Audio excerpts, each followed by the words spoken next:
I'm joined down here at the Jewish Museum again, and this time it's our guest from Israel, Daniel Briscoe. Daniel, welcome. Thank you very much. Shalom and Falta. Thank you very much. Yes. Thank you.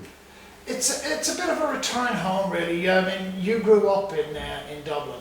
Is that correct? I grew up. I was born and bred in Dublin. I was actually born not far from here, on the canal, on the Grand Canal, and I grew up in South Dublin, and was educated in that area, and I left Ireland in 1987 after I'd qualified as a doctor, medical doctor in the College of Surgeons, and I'd finished my internship, and I was one of the last doctors in the Richmond Hospital. I was actually the staff that left the Richmond Hospital. I went halfway through and opened up Beaumont, so I was actually part of some very important medical history in Ireland as well. Yeah. Question, of course, arises, I mean, because you grew up here and then you moved to Israel, can a shamrock ever become a sabra? I think so, yeah. Some of the Israelis say that I'm probably as Israeli as the natives today. I've been living there for well over 20 years now. But I mean, I still have my Irish accent, I still have my Irish outlook in life, and I've taken that with me wherever I go. I've done it in my own field of medicine. I've projected to my students and my fellow colleagues, physicians, my Irish outlook, my Irish medical outlook that I was given in my education here, and I think that's made a very significant contribution also to Israeli medicine. Sure. So I think I've taken quite a lot with me. Yeah. So can I just step back slightly, Daniel, and ask you, what's your memory of the Jewish experience growing up in Ireland? Because you grew up with one of the most auspicious names in certainly in the Jewish community, and even in Irish history. Briscoe's hugely important name, and that can be seen down at the Lord Mayor's house in the Mansion House. The Star of David is there thanks to your family. That's right. Well, we were, on one hand, it was a very prestigious experience, and people gave us a lot of respect, and we were very well regarded, I think, in the majority of houses and in households and by most people. So it was very special, and I think that we had a very privileged experience all together, growing up in Ireland, and we were allowed to do everything freely. We had really basically very few restrictions on us. And there were other aspects of growing up where you're different because you're Jewish, and people would make some minority of kids in schools, usually, kids are cruel, so that kids in schools could make your life a little bit more difficult. Did you go to the high school? No, I went to St Andrews. What's that? St Andrews College is in Blackrock. Okay. It's in Blackrock in County Dublin. So I had a fairly difficult time in that respect, but you just learn to be tough when you're younger, and I think that's the experience of Jews all over the world living outside of Israel. Yeah. I've always found that the Irish Jewish community tended to be different from the Jewish community in Britain, the Jewish community in Australia. Very the Jewish much so, yeah.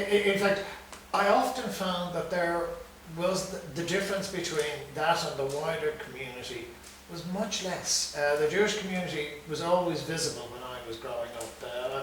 Constitutionally, I always say, in Ireland there were Catholics, Protestants and Jews, because Jews were recognised in those days. I think we had a very special recognition, and I think it was a very colourful community and a very positive community, because this community here contributed so much to Ireland, and they did it in a quiet way, not just in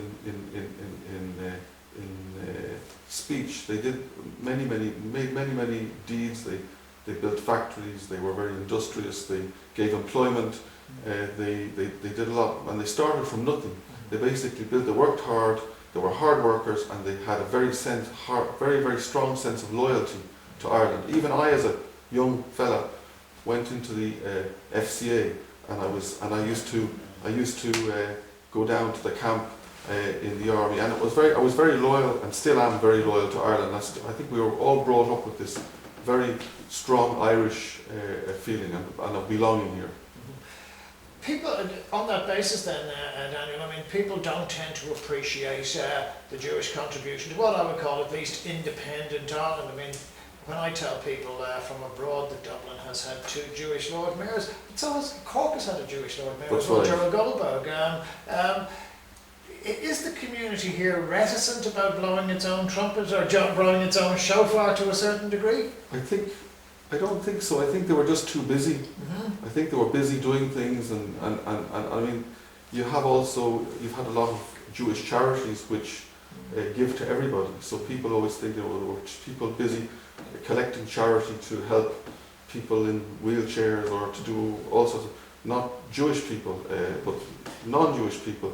I think the community was always very busy doing things, and I don't think they really had time to blow their own trumpet. They just, whatever came as a blessing, and I think they were happy for that. Yeah. But when you and I were growing up, I mean, certain names would have been very they would have been commonplace in the sense like you would go by a bookie shop and it was Miralson's, or you go by another one and it was Cecil Fine, or you went down Parnell Street, it was Rigadors, and so on and so forth.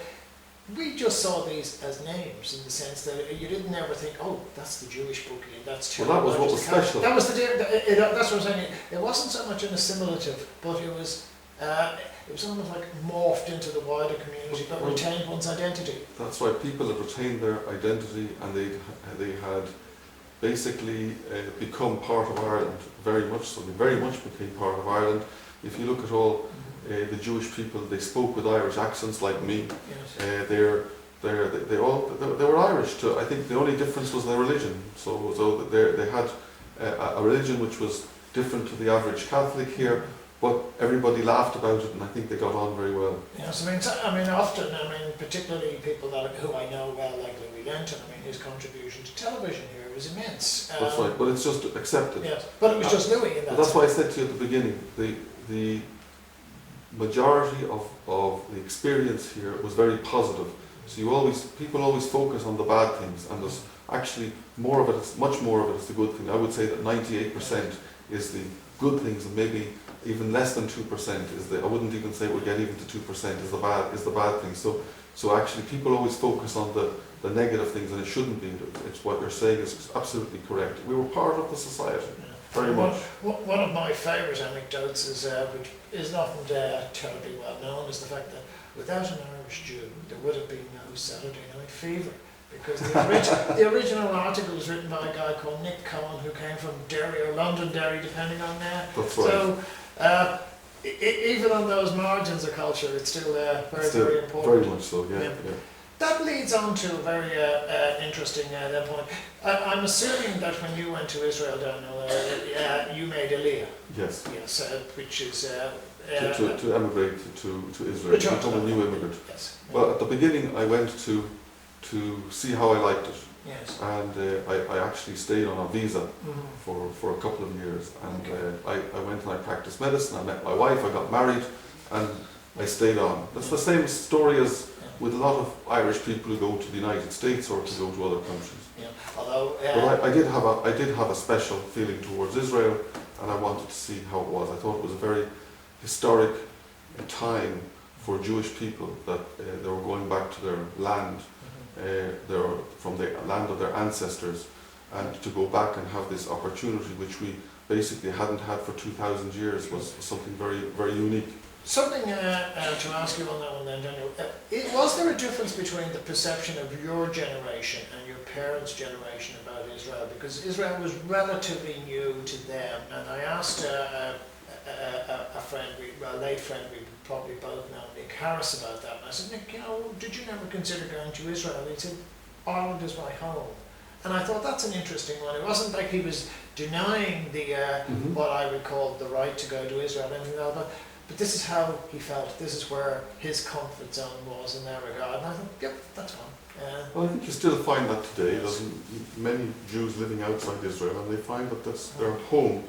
I think maybe my parents' generation were less Zionistic or were, no, I wouldn't say they were less Zionistic, they were less inclined to go and live in Israel, but they were very interested in the development of Israel and what was happening, and of course it was a very historic development. So it was something that was unreal. It takes time for this to sink in and to get digested. So it's a very interesting question. I've actually never really thought about it. Well, it would, by the time you went there as well, would have been a much more developed place. It would have been. I've been to the kibbutzes. This was challenging. But you'd find a lot of Jews that Israel didn't interest them at all, yes. and you'd find a lot of young Jews who it interested them. And you could take that even in every family. You'd find one brother who it wasn't interesting for them, and one brother that it was. But I think that people have different experiences and different thoughts, the same as everybody else. Sure. So, can I come back to something about what I would call perceptions of Ireland and perceptions of Israel? Now, when I was growing up here, and certainly I was at secondary school, all what I would call the leftists, the libertarians, they were all supporting Israel in '67. Quite a few were still there in '73. It's almost like it's backflipped now that you really have to go out of your way to find somebody who classifies themselves as a left-leaning and supports Israel. Why do you think that there's such a divergence in perception? in the 1960s, Israel was basically 12 years, 14 years after independence. And you're basically another 16 years after the murder of half the population of the Jews of Europe. So that I think that there was a lot more, and Israel was an underdog. Israel was an underdog, and in Ireland, the Irish people have always favoured underdogs.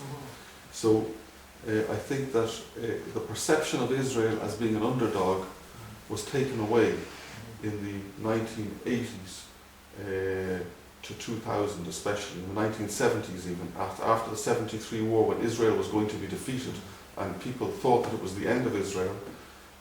Even some of the Israelis themselves thought it was the end of Israel. After 1973, when Israel had managed to defeat all the Arab armies, they were felt as being the supreme power of the Middle East, and therefore the perception changed, and people didn't look at them as underdogs anymore and didn't have sympathy, and they said, well, you should be easier. But in actual fact, Israel is very much still an underdog, but it's just the perception has changed.